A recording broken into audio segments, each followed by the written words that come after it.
So this might be a little late. I fought Finky last week on, I think it was Saturday, maybe Sunday. It is now Wednesday the next week. And I kind of just kept on forgetting to do this.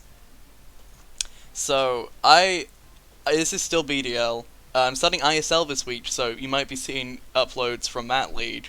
But anyway, his team, I didn't really think it was too threatening, honestly. I'm showing you the paint because this match has happened, and I don't want to accidentally show a result. His team, as you can see, very fire weak. This is a fire weakness. Fire, fire, fire, fire. His dragon type is neutral to fire. His rock type isn't very bulky to resist fire, so he's very reliant on Chandelore's flash fire on his team. So I kind of wanted to pressure that pretty hard. And I also saw a Rotom form. So instantly I thought, okay, it's time, Mold Breaker AV Dread again. Because honestly, this thing is insane. Like, it just goes in against any Rotom form. Any, like, Mons like Rotom, you know, like Chandelure. It went super well in-game, which you'll see. Just max, a bit of Spadef. I didn't really need anything else, I just wanted to get as much damage as possible here. And I knew max HP would be bulky enough, I didn't have to invest any further. Actually, I believe I was max because I think Fire Punch might have done something to Celesteela. Probably not, but yeah. Then I also thought his team outside of Chandelure was kind of Scizor weak. Obviously I don't take much from a Cell Rock, and I kill back with Bullet Punch, and whatever, you know. Overall, like, 4 times Steel weakness, he doesn't really have too many resists. And it's also a very good defensive check to Sceptile, which just doesn't actually have anything to hit it at all in the format we're playing, so I've got Scizor here. I've got Break, I'm 1 point faster than Bishop, so I can both kill it and... ooh, and so I can break the screens at 9k with my set. I have Bullet Punch, because of course I do.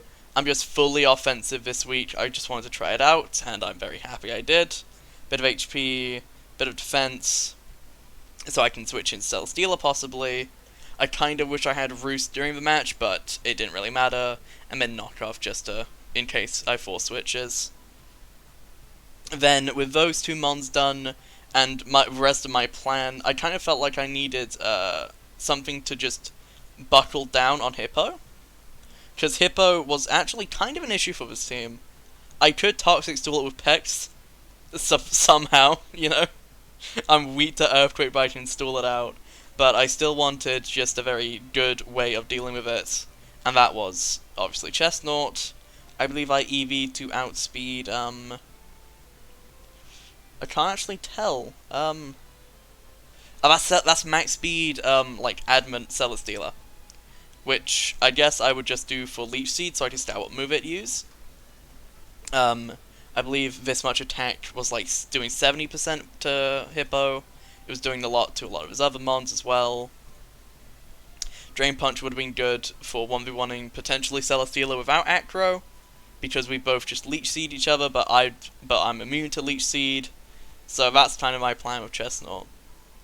Also Bulletproof for Chandelure. Just in case something happened to Drud, I'd have this as an option to switch in, especially if I get something like Mew or Toxapex in on the Chandelure and force him to click Shadow Ball. But I didn't really think he'd bring Hex, because I don't know if he'd anticipate Bulletproof. And then I've got Mew. I'm actually bringing an offensive Mew set for once. I've got Nasty Plot, 3 attacks. 3 attacks kind of just hit his entire team. I kind of wanted a very strong special mon that could hit Celesteela, because I feel like it was just going to be a really big issue for me. So I just have Thunderbolt on this. After a Nasty Plot, it does a lot of damage to it. Duty Drain is for Hippo, Ice Beam... well, Duty Drain is for Rotom. Ice Beam is for, like, the rest of his team. He didn't really have much to switch in. And I was max speed, max special attack, for the simple reason that Rotom hits 298.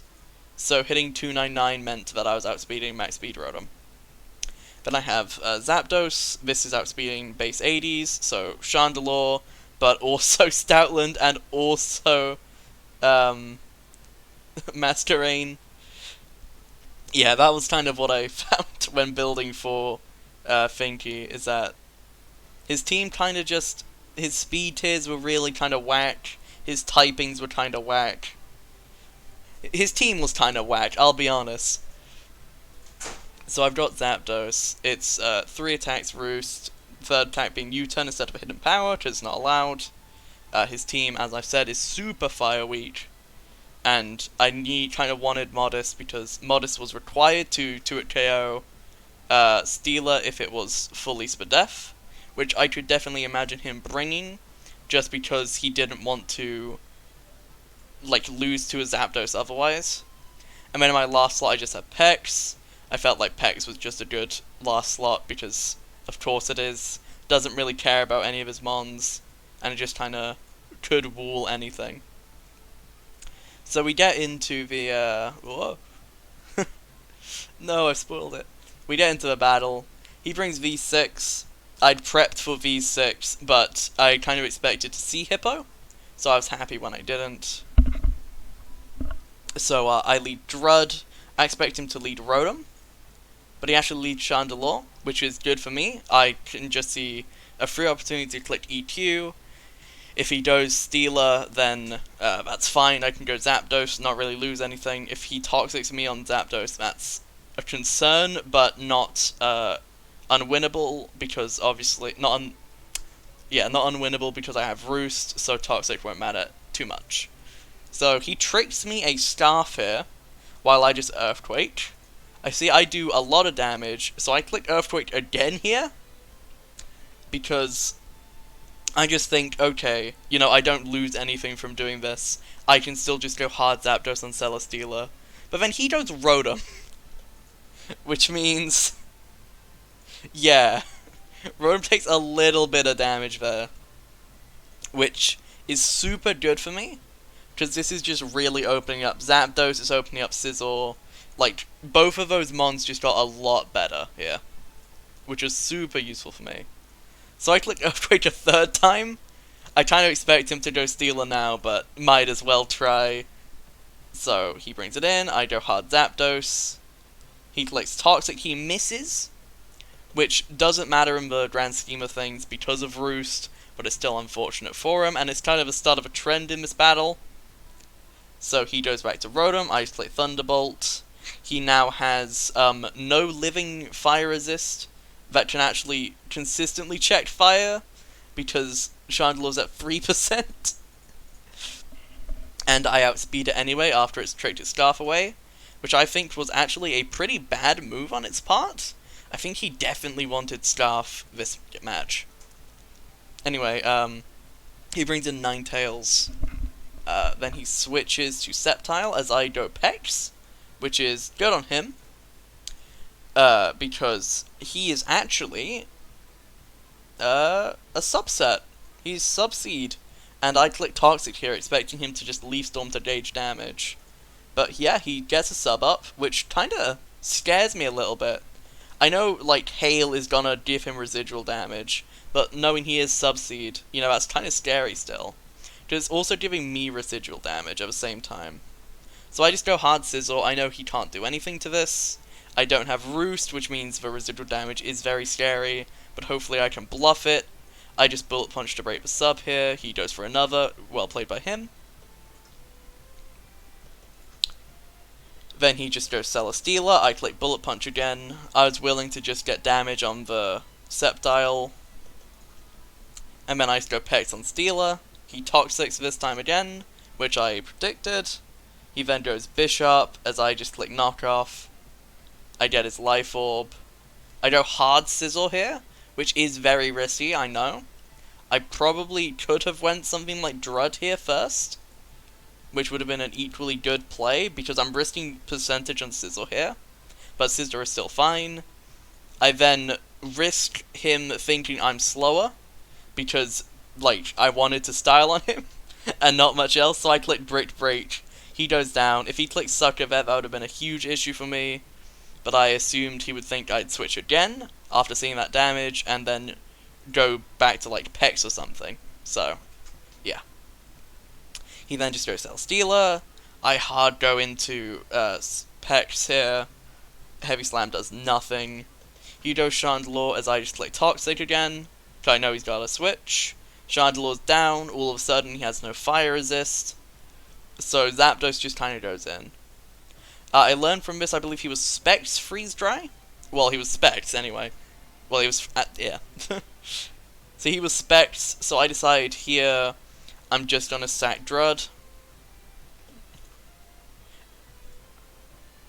Just because I want to get toxic damage on that. Now, I should have went, well, there's two things I could do. Either this turn here, I go Sizzle, which brings in Stealer, and I believe I have a U-turn on this set. No, I don't. Either I go Sizzle, then hard into Zapdos, or I do what I do here, which is go Pex, get Regenerator up, and then go Mew, which can live 2 Freeze Dries, which I helped, after Hail, of course. Which then allows me to get a Nasty Plot up. Actually, no, I Ice Beam, predicting, potentially Sceptile coming in first. But now I can get a Nasty Plot up in front of this, because I know for a fact it's a passive set. He clicks Air Slash, which I found a little weird, but, you know, it's still a good move. And then Thunderbolt does quite a lot, and then Paras him, and then full Paras him, which was really unlucky for him, but it didn't actually matter, because he would have just Air Slash again, I would have just I would have Ice Beamed that turn afterwards, because of the fact that he could go Lightning Rod Sceptile, start getting work done. He misses Leaf Storm here, Sceptile was in range of Bullet Punch already, so it didn't matter. So, now that dies. He just goes Ninetales, he clicks Blizzard, Mew dies, but there's no point, I have to sack something anyway, and then I just go Sizzle, and then I just punch it. So, it was a short match, a much more offensive match from what I've been doing, but I think I played it pretty well overall. I think Finky played it well overall. There was definitely picks here that I wouldn't have expected. Subseed Sceptile was definitely scary for me. It's just Scizor is absurdly good. Same thing with Specs Ninetales going in, pretty hard. I think, I didn't see his build, I don't think, but I'm gonna assume last move was Flamethrower just for Scizor.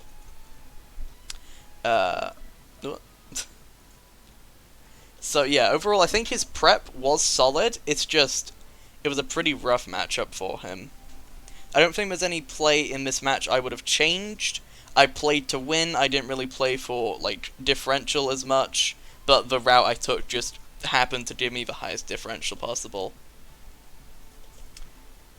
Because I didn't want to risk, yeah, anyway. I didn't want to risk Sceptile possibly being bulky, and then Bullet Punch doesn't kill, and then Leaf Storm, well, Leaf Storm I don't think, let me get the calc up. Sceptile, that's a custom set. Sceptile.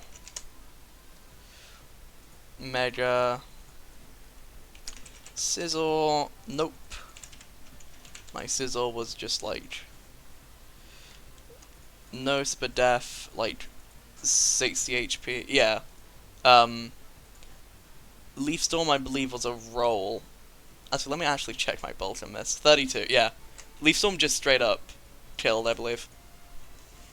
So I had to keep it out of that range.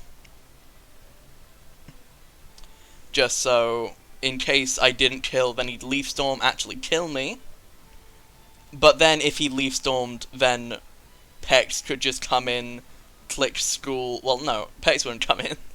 Zapdos would come in and click Heat Wave, because he couldn't touch Zapdos at that point, because he'd be at -2. If he went Ninetales, then he'd just be setting Hail up for himself, and setting Hail up for himself would actually be a bad thing, because then I could go Chestnut at that stage, and then I would be able to just lower its HP because it wouldn't be Leech Seeding, and then at that point, I would just very slowly win thanks to Hail, and thanks to the fact that it would have been on very low HP, and all that jazz.